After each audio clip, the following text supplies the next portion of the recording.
No próximo dia 21 de dezembro, às 18 horas e 48 minutos, temos o início astronômico do verão para o Hemisfério Sul. E o que isso significa para o Brasil? Significa que nós teremos agora a volta do principal período chuvoso na maioria das regiões do Brasil. Então, nas regiões Norte, Centro-Oeste e Sudeste, nós teremos grandes volumes de chuvas que são típicos dessa temporada. Também algumas áreas no Nordeste, em especial nos estados do Maranhão, Piauí e parte do Ceará, também tem um início também do período chuvoso. Quanto às temperaturas, é um período extremamente quente, com temperaturas elevadas. Nós temos um período com mais radiação solar, que propicia essa condição. E essas condições, tanto de chuva como de radiação e temperatura, são extremamente importantes para algumas atividades econômicas, em especial para a agricultura, durante esse período, que é o período de início da safra, e desenvolvimento já de algumas culturas que foram plantadas durante a primavera.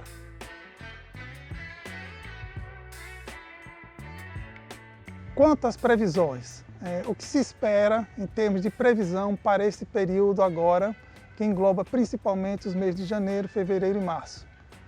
Começando pela região norte, na região norte é uma perspectiva que predomine áreas com chuvas acima da média em toda a região ao longo dos 3 meses, com alguma variação entre eles, obviamente, porém um acumulado final que deve predominar acima da média durante esse período, e com as temperaturas dentro da sua média, que é uma média elevada durante o verão.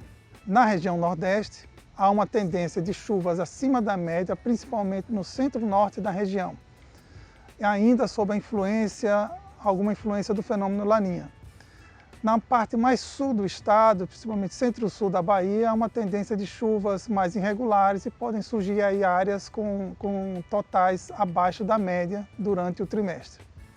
As temperaturas também são elevadas, típicas da época do ano, podendo ficar inclusive acima da média na parte mais central do Nordeste, englobando aí principalmente o semiárido. Região Centro-Oeste.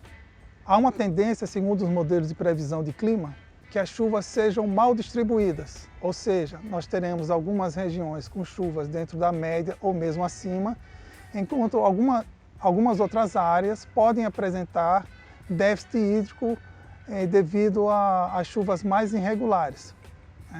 Um ponto importante é que pode ocorrer em algumas áreas da região Centro-Oeste, especialmente no estado de Goiás e localidades próximas do Mato Grosso e Mato Grosso do Sul, a ocorrência de veranico, ou seja, períodos um pouco mais longos sem chuva ao longo dos próximos meses. Quanto às temperaturas devem predominar acima da média durante todo o período na maior parte da região. Região Sudeste. Há uma tendência de irregularidade na distribuição das chuvas espacialmente, ou seja, algumas áreas da região podem apresentar chuvas acima da média, enquanto outras podem apresentar algum déficit hídrico durante os próximos meses, os meses de verão.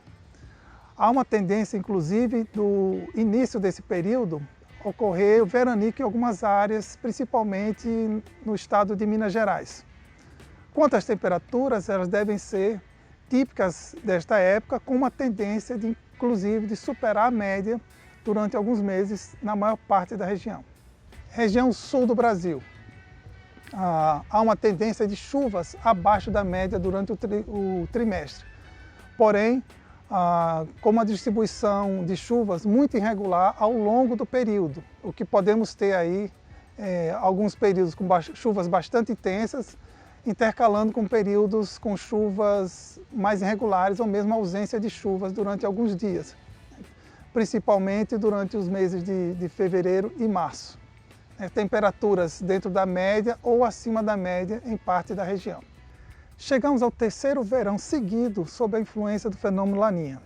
A diferença é que agora há uma tendência de enfraquecimento desse fenômeno, principalmente em meados de janeiro, avançando até o mês de fevereiro, quando se inicia o processo de transição da fase negativa, conhecida como Laninha, em direção à fase de neutralidade. Nesse momento, as águas do Pacífico equatorial passam a ter uma temperatura mais próxima da sua média, diferente dos últimos anos em que ela esteve bastante abaixo da sua média, com águas bem mais frias. Isso significa que o clima durante o verão, né, e também a estação seguinte não vai ter uma influência tão impactante assim do fenômeno Laninha. E outros fatores devem influenciar muito mais o clima no Brasil ao longo dos meses, principalmente a partir de fevereiro.